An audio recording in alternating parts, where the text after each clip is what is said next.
आज परीक्षित ने सोचा मेरा पुत्र बड़ा हो गया है, अब हमें ऊपरी तैयारी करनी चाहिए। ऊपरी तैयारी का मतलब है, क्योंकि रामायण में लिखा है संत कहे अति नीति दसानन और चौथे पन जाए नृप कानन। सिर के बाल और दाढ़ी के बाल सफेद हो जाएं तो समझो चौथोपन आएगा। भैया जिम्मेदारी बच्चों को बहुओं को दे दो और हमें अपनी तैयारी करनी चाहिए। काय की तैयारी? अपनी भक्ति में लग जाना चाहिए। ये ऐसा हमें संकेत मिलता है।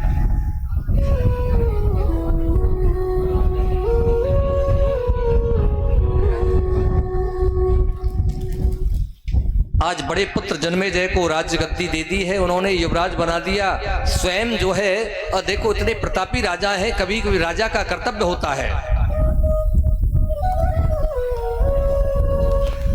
पांडव लोग जब प्रशासन करके गए थे तो परीक्षित को उपदेश दे गए, बेटा जीवन में 3 बातों को याद रखना। और वास्तविकता जो व्यक्ति अपने जीवन में इन 3 चीजों को अपनाता है, जीवन में कभी कोई आपत्ति व्यवधान संकट नहीं आ सकता है। सत्य बात है ये। जो व्यक्ति 3 बातों को अपने जीवन में अपनाता है, जीवन में कभी कोई संकट या आपत्ति नहीं आ सकती है। ये सत्यता है। कौन कौन सी सत्यता है? पहली बात तो ये है, आंखों के सामने कभी भी पाप कर्म होते हुए मत देखो।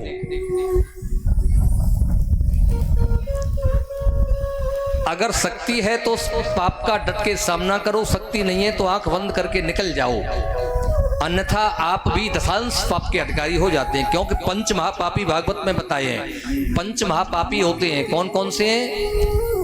पहला नंबर का पापी है स्वर्णस्तेय। स्वर्ण माने सोना, सोने की चोरी करने वाला। स्वर्णस्तेय, सोने की आभूषणों की चोरी करने वाला पहले नंबर का पापी। दूसरा मदिरा पान करने वाला, दूसरे नंबर का पापी।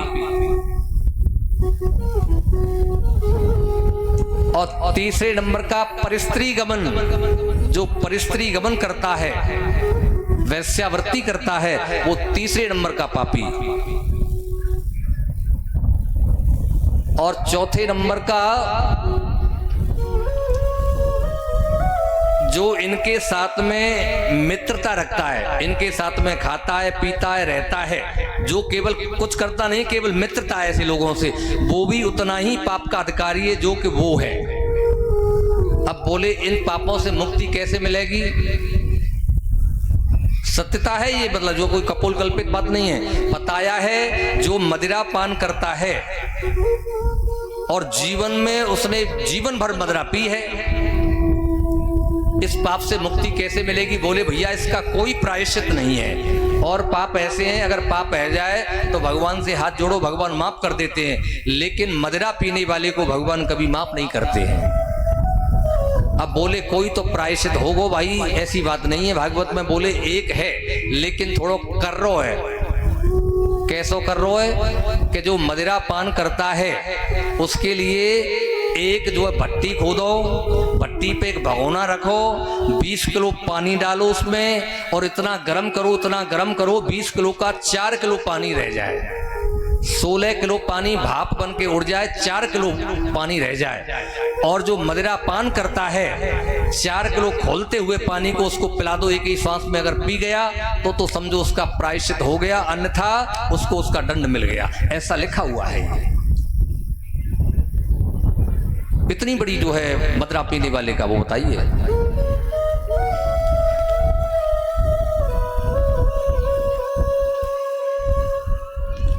वर्णन आता है राजा परीक्षित जो है कभी कभी साधु संतों के आश्रम पर जाते हैं, भेष बदल के उनकी सेवा करते हैं राजा लोग,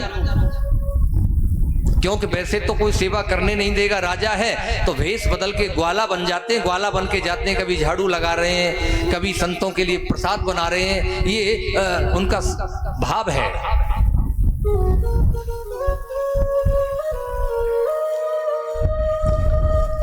बड़ा सुंदर प्रशासन राजा परीक्षित का, गायों के स्तनों से स्वयं दूध निकलता है। अब कौन सा युग चल रहा है? कलयुग। कलयुग की उम्र कितनी है पता है साहब? 4,32,000 कलयुग की उम्र है। और अभी लगभग जो है 57 या 5800 वर्ष व्यतीत हुए कलयुग में। संकल्प में बोलते हैं, संकल्प जैसे बोलते हैं कली प्रथम चरणे, अभी कलयुग का पहला चरण चल रहा है और 4,32,000 का पूरी उम्र है इसकी और 5800 साल व्यतीत हुए हैं। तो अभी तो बहुत लंबा चल रहा है। 58 साल में जब आदमी भैया भैया ना देख रहे हो और जो है देवरानी जेठानियां ना देख रही, आजकल ऐसा अधर्म हो रहा है, तो आगे क्या होगा विचार करो।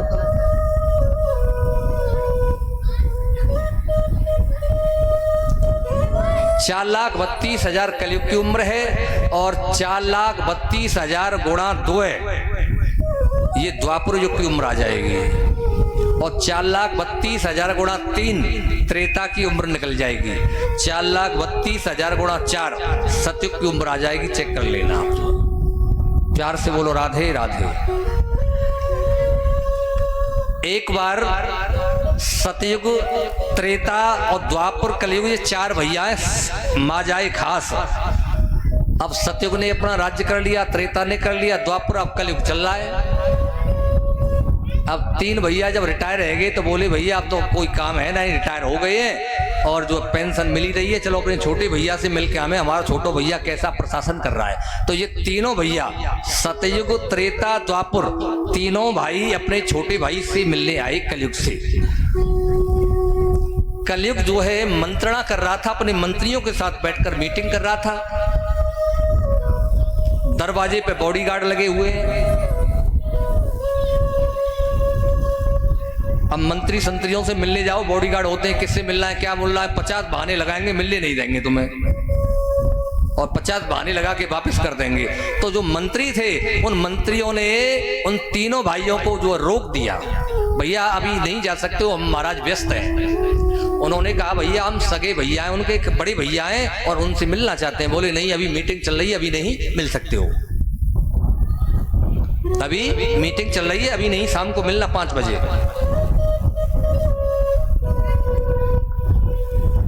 मीटिंग के बाद में शाम को जैसे ही मीटिंग खत्म हुई, बोले अच्छा एक बात बताओ, 3 भाई हैं तो एक काम करो, 3 प्रश्न किए उन्होंने, एक एक का जवाब दे जाओ, अंदर जाओ। सतयुग से कलयुग के मंत्री जो बॉडीगार्ड है उन्होंने प्रश्न किया, क्योंकि माया मयोजम गुण संप्रवाहो न विद्यते ते अग्रणान बंद। भगवत माया बड़ी प्रबल है, बड़े बड़े ज्ञानियों को परास्त कर देती है, योगियों को परास्त कर देती है। क्या दृश्य देखा? एक दृश्य ये देखा है कि पानी के 5 टैंक हैं, पानी के, एक टैंक बीच में है, 4 बगल में बने हुए हैं। अब बीच वाला टैंक जो है जैसे ऊपर को उफान मारता है तो चारों टैंक फुल हो जाते हैं और चारों टैंक जब ऊपर को उमाड़ मारते हैं तो बीच वाला आधा होता है। अब सतयुग बोला भैया बड़े आश्चर्य की बात है कि एक कुआं ऊपर उफनता है, 4 भर जाते हैं, 4 ऊपर उमाड़ मारते हैं, एक आधा हो जाता है, बड़ी आश्चर्य की बात है भाई। अब दूसरे का नंबर आया त्रेता। त्रेता ने क्या देखा? एक नदी बह रही, झरना, और झरने के किनारे एक वृक्ष है, उस पर सुंदर सुंदर पुष्प लगे हुए हैं और पुष्प नदी में गिरते हैं और पुष्प गिरते ही नदी में डूब जाते हैं, पुष्प नदी में गिर जाते हैं और 20-20 किलो के पत्थर जो है पानी में जैसे ही फेंकते हैं वो पत्थर पानी में तैर रहे। अब त्रेता बोला बड़े आश्चर्य की बात है भैया, जो नाजुक जो फूल है जिसे तैरना चाहिए वो डूब रहा है और जिसे डूबना चाहिए वो तैर रहा है, बड़ी आश्चर्य की बात है। द्वापर का नंबर आया, द्वापर को दिखाया कि एक गैया ने एक बछड़ी को जन्म दिया है। अब बताओ गैया जब ब्यामत का है तो गैया पे लवारे चाटत है कि लवारो गैया चाटत, तो बताओ क्या होता है? ना पता, बताओ फिर। गैया चाटत है, लेकिन यहां उल्टा हो रहा है, गाय नहीं बछड़ी अपनी मां को चाट रही है। मंत्रणा के बाद में जब जैसे ही मीटिंग समाप्त हुई, तीनों जो आए, कलयुग मिला, भैया चाय पानी नाश्ता कराया, लेकिन बोले भैया पानी जब पीएंगे, तेरे राज्य में हमने अद्भुत चीजें देखी और ये ऐसे ऐसे दृश्य देखे, इनका क्या मतलब है? सत्य को बोला मैंने देखा कि 5 टैंक हैं पानी के, एक बीच वाला उफान मारता है, चारों फुल हो जाते हैं, 4 ऊपर उफानते हैं, बीच वाला आधा। बोले कोई आश्चर्य की बात नहीं इस कलयुग में। जैसे मान लो 5 टैंक, मान लो कोई माँ बाप है और काऊ माँ बाप पे 4 बेटा है, तो माँ बाप मेहनत करके रिक्शा चलाए के कैसे भी करके मेहनत करके चारों को पढ़ा लिखा देगा और पेट पालन कर देगा चारों बच्चों का। और बुढ़ापे में जब माँ बाप बूढ़े हो जाते हैं तो चारों बालकन पे माँ बाप पेट ना भर जा। तो क्यों कि 3 महीना तू राखे, 3 महीना तू राखे और 3 महीना तू राखे। वो माँ बाप भटकते हैं, उनका मतलब एक पेट नहीं भरा जाता है संतान पे, 4 संतान पे, और माँ बाप 10 संतान का पेट भर देते हैं। ये कलयुग में ऐसा होगा जो है। त्रेता बोला चलो ये ठीक है, लेकिन मैंने ये देखा कि पत्थर पानी में तैर रहा है और जो नाजुक फूल है वो पानी में डूब रहा है। बोले ये भी कोई आश्चर्य की बात नहीं, कलिकाल में ऐसा ही होगा, क्योंकि फूल जो है वो है पुण्य और पत्थर है पाप। इस कलिकाल में पाप छाएगा और पुण्य लुप्त होगा, क्योंकि जहां भी धार्मिक कार्यक्रम होंगे, कथा हवन पूजा पाठ के काम, लोगों को समय नहीं है। गप्पा लड़ाने के लिए 10 घंटा निकाल लेगा, मोबाइल चलाने के लिए समय है, और खानों खा के एसी में सो जाएगा, ताश पत्ता खेलने के लिए समय, पूजा पाठ में कथा में समय नहीं मिलेगा। अब देखो कथा हो रही है बहुत दिन के बाद में, यहाँ 50-100 आदमी बैठे हैं और संजा को झांठिया मान लो सपना चौधरी आ जाए नाचवे का आज स्टेज पे, तो जब पूरे शायद खेतम जगह न मिले देख लियो, और लोग पान से ही गड्डी ऐस फेंकेंगे सपना ऊपर कि जन कहा है कोई बुला लियो नाचे भाई तुम। अच्छा गलत बात है सही है भैया बताओ। और पूजा पाठ में मतलब जो है आरती में 1 रुपया चढ़ाए में हाथ कांपता है भाई, 1 रुपया चढ़ाए में, और वो नाचे और हल्की सी सेल्फी दे दे तो लोग 500 से के नोट उड़ा देंगे भाई ऊपर। ये कलयुग में ऐसा होगा, पाप छाएगा पुण्य लुप्त होगा।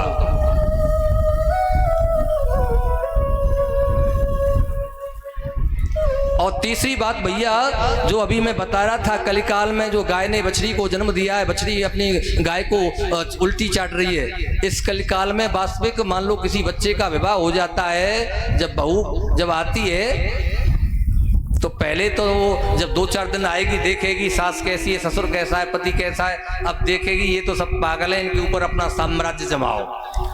पहले जब आती है तो ऐसे चलती है, गेट खोलेगी तो ऐसा खोलेगी कि कहीं गेट के लगिन जाए, और 2-4 दिन देखा सब पागल हैं तो फिर उसमें गेट में लात मारती है, हाथ से नहीं लातों से खोलती है। वहां ये सब बुद्धू आदमी है, अपना ही साम्राज्य जमा दो।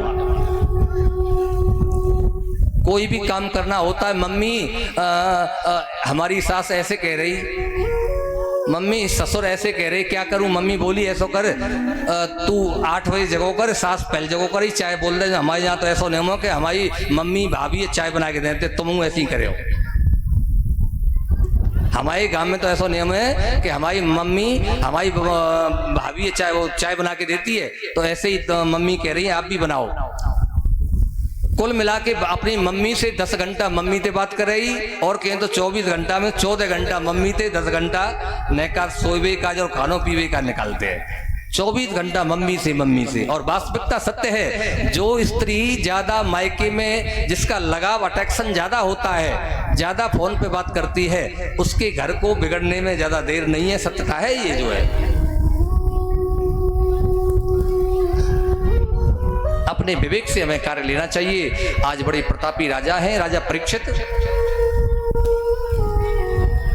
बांके बिहारी लाल की जय हो, भक्तवत्सल भगवान की जय हो। आज एक छोटा सा भजन, इसके बाद में जो है मेरा फेवरेट भजन है, बड़ा सुंदर। हो मीरा दीवानी हो गई, मीरा मस्तानी हो गई, मीरा दीवानी हो गई, मीरा मस्तानी हो गई, मीरा दीवानी हो गई, मीरा दीवानी हो गई, मीरा दीवानी हो गई, मीरा मस्तानी हो गई। ओ श्याम रंग में रंगे चुनरिया हो, मीरा हो मीरा, ओ मीरा, मीरा दीवानी हो गई, मीरा मस्तानी हो गई, मीरा दीवानी